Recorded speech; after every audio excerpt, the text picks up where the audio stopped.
వృషభ రాశి వాళ్ళకి ఏందంటే ఈ సంవత్సరం చాలా అద్భుతంగా ఉంది. They are the earning people. ఈ సంవత్సరం ఎవరైతే అదృష్టవంతులో ఎవరు ఎక్కువ సంపాదించుకుంటారు అంటే అది వృషభ రాశి వాళ్ళు. 1 ఇయర్ అయితే కన్ఫామ్‌గా పక్కా ఇంకా తిరుగుండదు.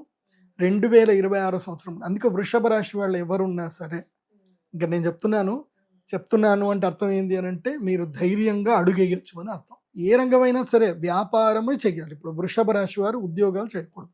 ఉద్యోగాలు చేయకూడదు అంటే ఓ 3,00,000 రూపాయలు సాలరీ పర్ మంత్ వస్తుందంటే ఓకే చెయ్యొచ్చు. అది చేస్తూ వేరే ఏదైనా బిజినెస్ స్టార్ట్ చేసుకోవచ్చు. కానీ చాలని సాలరీ ఉంది, జీవితం ముందుకెళ్ళట్లేదు, పోయిన సంవత్సరం ఎంత ఉందో ఈ సంవత్సరం కూడా అంతే ఉంది అనుకుంటే మాత్రం ఉద్యోగం మానేయండి.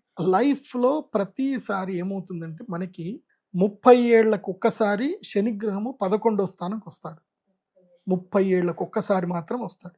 11 ఏళ్ళు 11వ స్థానం లోపలికి వస్తాడు. అది వృషభ రాశి వారికి వచ్చింది. అంటే ద లైఫ్ టైమ్ ఆపర్చునిటీ వృషభ రాశి వారికి. ఇప్పుడు మిస్ అయితే ఇక మళ్ళీ ఎప్పుడు లేదు. ఏడిపిచ్చేవాడే సంపాదిస్తున్నాడు అంటే అర్థం చేసుకోవాలి.